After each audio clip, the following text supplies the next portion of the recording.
Hey guys, you're listening to the English Made Simple show. This is episode number 92, número 92.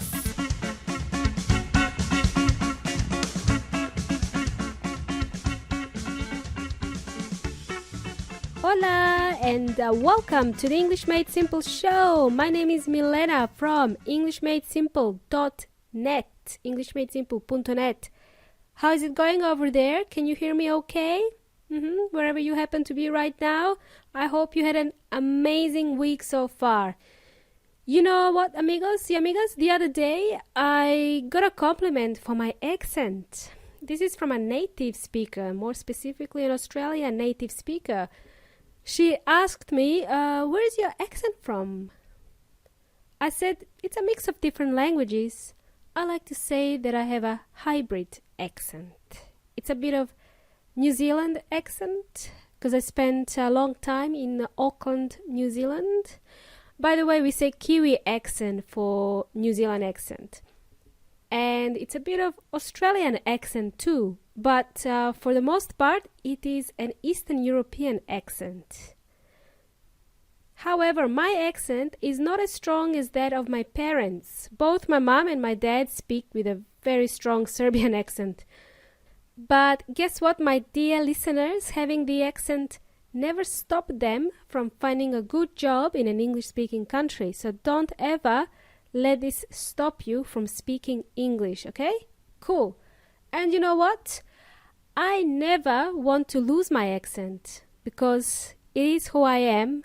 It makes me different from others and it is my identity.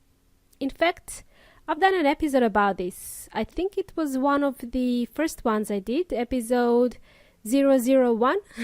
It's called Difference Between Accents and Pronunciation. If you have just joined us for the very first time, welcome, first of all. I suggest you check out the first 3 episodes of the English Made Simple show. And to my regular listeners as well, I also recommend for you guys to check out the episode about accents and pronunciation, where I emphasize the fact that you don't need to worry about your accents too much, okay? It's important for you to know that pronunciation and accents in English are completely different things. And today, amigos, today's episode is going to be a bit different. We are going to learn about pronunciation.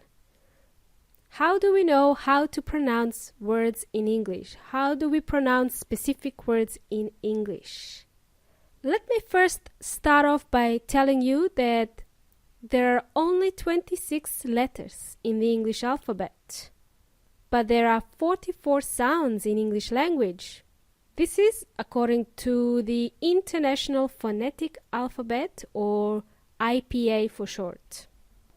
Every sound is represented by a special character in the IPA, or the phonetic alphabet.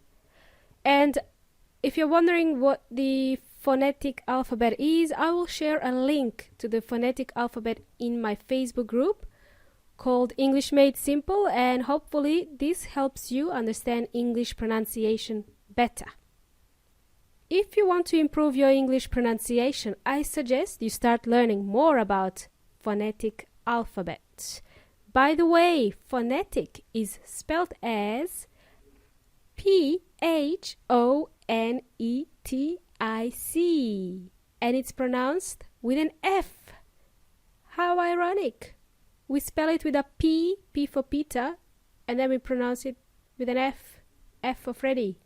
How ironic! As you know, English is full of silent letters and diphthongs. Hang on, what did you say, Milena? Dip what? Diphthongs.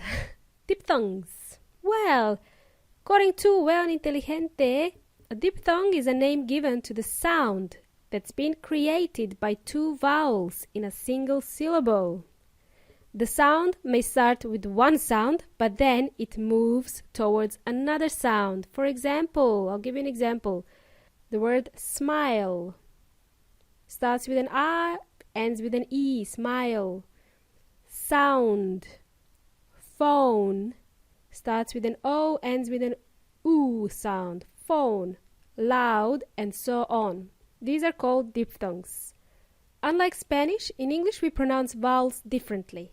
For example, a, e, I, o, u are not always pronounced as a, e, I, o, u in English. But in Spanish, this is always pronounced as a, e, I, o, u, la vaca eres tú. Oh no, here we go again. Kids jokes again.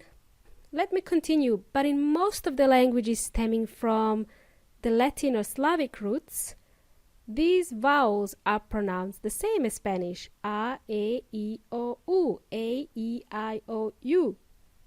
This is why you will notice when you speak with a native English speaker, they may find it hard to pronounce some vowels in Spanish. If they attempt to speak in Spanish, they will find it really hard to pronounce some of these vowels. Let's use some names, for example. If your name is Rodrigo, they would pronounce it as Rodrigo. If your name is James, in English, this would be James. If your name is Horacio, in English, they would pronounce it as Horatio. But anyway, today I want you to learn how to pronounce certain vowels and consonants.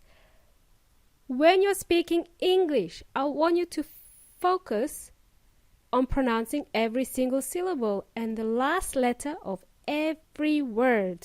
Don't swallow any letters, please, unless they are silent ones. By pronouncing every syllable, you will sound more fluent and confident when speaking English. That's my tip for today. I know it's common in Spanish, especially in Chile, when people speak, they swallow or they don't pronounce the last syllable, or they just don't pronounce the letter S at all. For example, ¿dónde está in Chile becomes ¿dónde está? Please don't do this in English. People won't understand you if you start swallowing syllables, if you start swallowing letters, okay? To swallow means tragar in Spanish. Don't swallow letters, please. Unless they're silent ones, okay? So for today, I want you to be aware of how you pronounce words in English. So I'm going to ask you to repeat some words after me. Now I will give you a short list of the most difficult words for English learners to pronounce. Here they are in a no particular order, okay? The word can't, which is a contraction of cannot, okay? Can't. It's a long sound. Can't. Or a long sound. Don't say can't. Don't say short Don't say short can't. This is the worst insult you can give to someone, okay? It's slang for, what can I say, female private organ, okay? I'm not going to repeat this word again. I cannot say this word too often because I may be banned from iTunes. So let's leave it at that. In British English, this contraction of cannot is pronounced as can't, with a long can't. In American English, it is can't. Can't. You can choose whichever you feel comfortable with, okay? And stick with it. Make sure you pronounce the last letter T in this case. Also, in other contractions such as don't or won't, make sure you pronounce the last letter T. Please. Don't or won't, not don or won. Make sure you pronounce the last letter. The next word, again, in a no particular order, I will give you some time to repeat after me. First word, card. Card. It's not car, it's card. Please pronounce the last letter in this case. Card. Last letter D. In Spanish, this is tarjeta. The next word, friend. Amigo, friend. It's not friend, it's friend. The next one. This is a new word for you guys. This is a new word for you amigos. Recipe. Recipe is spelled as Recipe, and it means receta in Spanish. We pronounce it as recipe. It's not pronounced as recipe, it's pronounced as recipe. Cool. Recipe is a list of ingredients and followed by a description that shows you how to prepare certain dishes or foods. Recipe for omelette, for example, a recipe for a soup. The next one, receipt. Receipt. Receipt, spelled as Recipit. In Spanish, this means recibo o boleta. This is what you get when you pay for your items in a supermarket or any other shop. When you pay for something, you get a receipt at the end. Okay? Receipt.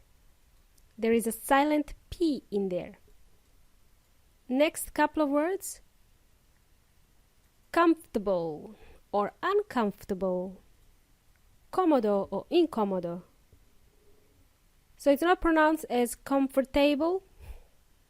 Comfortable? No, it's comfortable. Are you comfortable? The next one is a funny one. My auntie always gets this one mixed up. It's a vegetable or vegetables. In Spanish, this is vegetales o verduras. It is pronounced vegetable, not vegetable. It's not vegetables. It's vegetables. The next word, sheep. Repeat after me. Sheep. Sh is pronounced like a soft sh, not ch, like Chile. No, sh. In Spanish, sheep is oveja. Sheep is an animal. Sheep has a long E sound. Sheep. Cool. And now some words that have letters B and V. B for Bob, V for victory. Okay? Letters B and V are very confusing for English learners, for many English learners. For example, serviette. Serviette. Servieta in Spanish. It's not serviette, it's serviette with a V. Serviette. The next word, vowel. Vowel, not bowl. These have different meanings, these two words. Vowel with a V.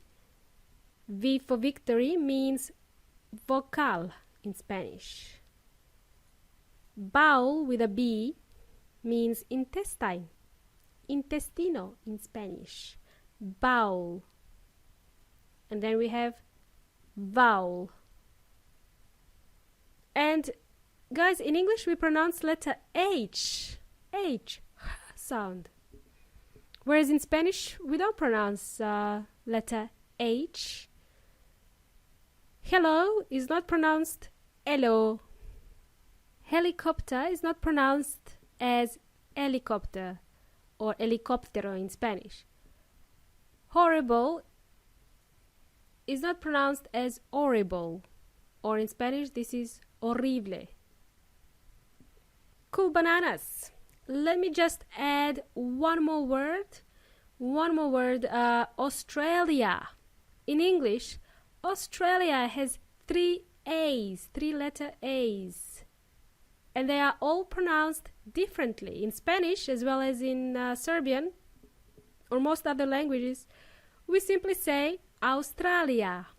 In English, it's Australia. Australia. So I hope this made sense. These were just a handful of examples, just some random examples I picked up from my students, and I wanted to bring it to your attention. These were some pronunciation mistakes that I noticed from a few English learners. But don't worry, be happy. Hopefully, this episode will help you be more aware of your pronunciation. And don't forget, you can always practice your pronunciation with every episode and every transcript that I have available on my website, englishmadesimple.net. What I would like to do in the next episode, episode number 93, which is going to be the short and sweet episode, I would like to give you more examples of some tricky and complicated words that we can practice pronouncing together. How about that? Cool. I hope you found today's episode useful, amigos. Let me sum up today's episode. We learned that there are many different sounds in the English language, more than the letters in the alphabet. There are 26 letters in English alphabet, but 44 sounds. Okie dokie. To make it easier for you, amigos, I will share a link to the phonetic alphabet in our exclusive Facebook group. If you're not in the group yet, I recommend you join today. And if you have enjoyed today's episode of the English Made Simple show, please share it with your friends who may also find it helpful as well. And secondly, if you have an iPhone and you haven't already subscribed to the MS show, make sure you subscribe on iTunes. It will really help me spread the message. Thanking you in advance. You have been an amazing audience as always. I will catch you later. Until next time, hasta la próxima.